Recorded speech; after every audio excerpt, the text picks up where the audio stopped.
Hey there, welcome to another episode of Cooking with Violet Vixen. It's a day where I'm not working today, so this recipe is a great recipe for when you've got the day to cook. I was going to do it the traditional way in the oven. However, I'm really keen to use my slow cooker, and a lot of times I will actually grab a recipe and adapt it to go in the slow cooker so I can set it to low, do what I got to do for the whole day. When I'm ready to dish it up, it's ready to go. So now that you know what we're doing, we are cooking red wine lamb shanks. This will serve two. There's quite a bit to it, and we're going to make mashed potato at the very end. So if you don't have Mr. Slow Cooker, one of these, I'm not going to say go out and buy one now, but I do recommend that you do get one eventually. I will talk you through how to do it the conventional way in the oven. So the oven's getting a bit of a rest today, other than to use the top to do the mashed potato later. So come on in, I'm going to talk you through the ingredients. Okay, so we're going to need 2 tablespoons of olive oil. Normally I won't always put olive oil in, but I want to give it that olive oily taste. So olive oil, 4 lamb shanks. I've asked for my butcher to French trim them. They're in here. They're quite expensive, but this is going to be a really tasty dish, so it's all good. Sometimes you've just got to budget for it in other ways. 2 large onions, which I'm going to slice. 1 carrot, which I'm also going to slice. 1 celery stick sliced. I don't know why I've got celery stalk. Well, technically they are. These have been in the freezer. I sliced these up earlier. They're fine. They're going in that way. What you do is when you buy a bunch, if you've got some left over, you can put it in the freezer, because a lot of times recipes will tell you to use celery and you're cooking it. So I like to think of it as a frozen vegetable. So it's fine. You're cooking it anyway. 2 garlic cloves, which we're going to slice. 1 cup of red wine. I should have enough red wine in there. If I don't, I'm just going to put extra water in anyway. 1 cup of beef stock. I'm going to make that up. 3/4 of a cup of tomato passata. Now, because I'm using the slow cooker, I will be putting more liquid in anyway. That's going to be more than 3/4 of a cup. I'm just going to use it all, only because I don't have any other reason to keep the rest of it. If you've got something else you can do with it, just use the correct amount. 1 teaspoon of caster sugar, that's in there. 1 bay leaf, which I'm going to get out of the packet. A sprig of thyme. I've just stuck some in the in my planter box, so I'm just going to have to get the dirt off it. It didn't take, so I'll just make sure I don't have dirt in it. Ew. And mashed potato and chopped flat leaf parsley to serve, so that will be a later thing. Okay, so once I've got everything ready, we're going to chuck it all into the slow cooker, but I'm going to talk you through if you're doing it the other way as well. So I will be back when I've finished slicing and dicing.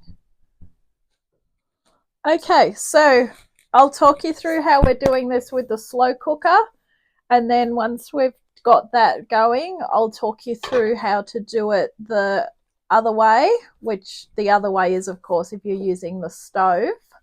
So first of all, what I've done, I always like to spray the inside. For you that gets the unfortunate job of doing the dishwashing afterwards, you will thank me for doing that. So first up, we want to add our 2 tablespoons of olive oil. And I'm only putting the olive oil in so that I get that olive oily taste. Now, normally what you would do is you would brown the meat to start with. Sort of, I guess you could call it a lazy move. I have been avoiding this because, to me, it's going to cook anyway. I'd rather it just, you know, do the 100% cook in here. So these are what they look like. There's 4 of these. Now what you want to do is obviously try and put them in a single layer. And the best way to do it is to actually top and tail them. So put your fatter end up one side and your thinner end. It's sort of like if you're doing chicken drumsticks, I guess. Oh, these are really big ones. I didn't ask him for the biggest ones that he had, but anyway, I guess if we're going to enjoy it, we're going to enjoy it. Now that equates to 2 per person, which looks like quite a lot, but they are actually going to almost fall off the bone, which is the beautiful part of slow cooking anything, because it's the best way to eat it. Of course, this is called red wine braised lamb shanks, so they literally are being braised in the red wine anyway. Okay, so we're basically just going to chuck everything else on top. So our onions, 2 sliced onions. Don't need to chop them up, just slice them so that they're in rings. They will find their own happy place, so to speak. 1 carrot, which I've done the same thing with. Get in there. The stick of celery, which is perfectly fine from the freezer. Our 2 cloves of sliced garlic. A sprig of thyme from my garden, my windowsill garden, which is just going to sit on the top. Yes, I did wash the dirt off. Thank you for asking. I've measured out 3/4 cup of the passata.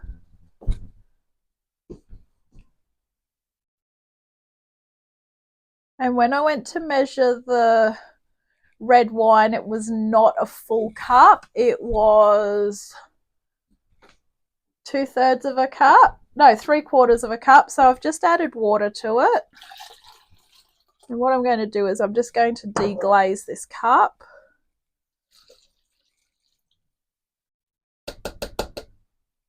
Look, if you're not a big fan of wine, watering it down just that little bit will help you. You're mainly just having the taste anyway. I've got quite a bit of the passata left, and I'm just going to put it in. Just because, as I said, I've got no further use for it. That's why I brought the smaller bottle. Could have gone and brought a 700ml bottle, but then the 700-gram bottle, but then the problem is, what am I going to do with it? So personally, I'd rather give it the extra tomatoey taste. So what I'm going to do is deglaze the bottle with the beef stock.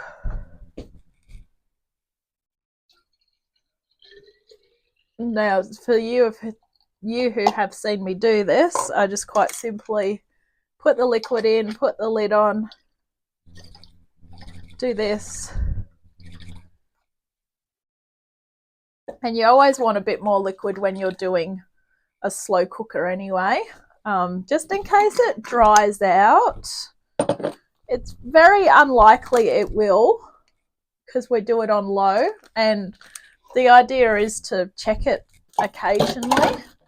1 bay leaf is going to be our last thing.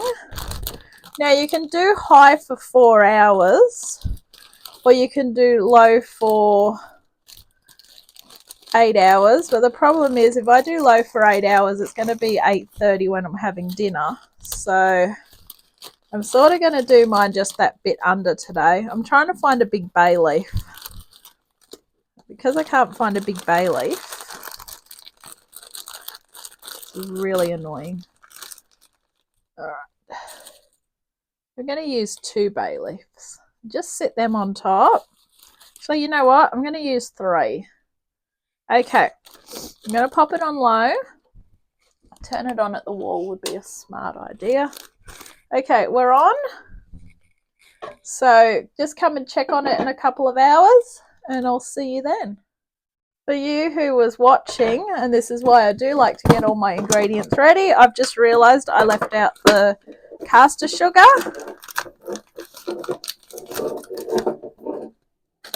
So we're going to sprinkle just a sprinkle of a teaspoon over the top. This is just so that you haven't got that tomatoey tartness, I guess they call it. All right. Pop your lid on. And I'm going to tell you a story about stovetop methods. Okay, so forgive me because I am actually going to be reading this recipe out because this is why I love the slow cooker. I've literally just taken 4 steps and made it into one easy step. Well, technically 2 steps because I had to prepare everything first. However, as I say, I'm not going to make you go out and buy a slow cooker, but you might consider one.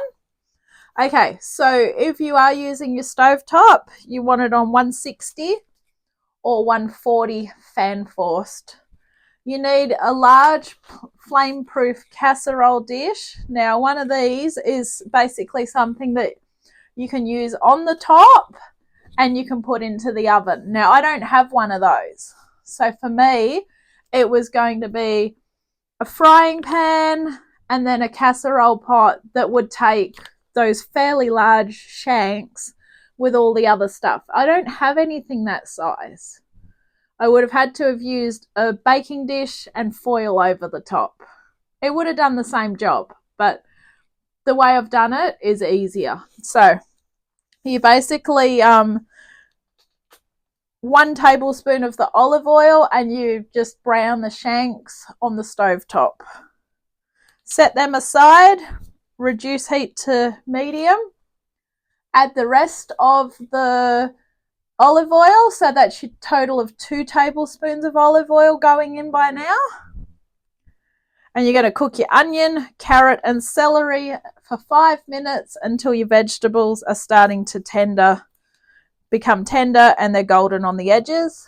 Add your sliced garlic. So all your veggies are in now. So you got this beautiful veggie party going on in this same casserole pot that you're going to put into the oven, right?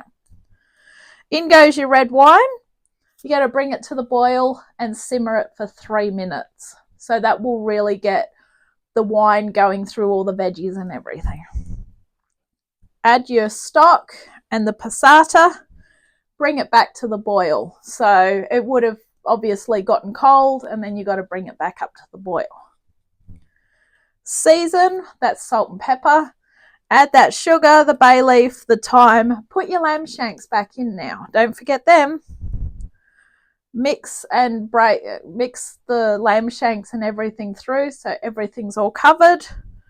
Pop your lid on and into the oven for 2 hours. So yes, technically it is quicker because you're cooking it in 2 hours, but there's a lot more steps to doing it that way. So as I say, slow cooker or stove, whatever's easier.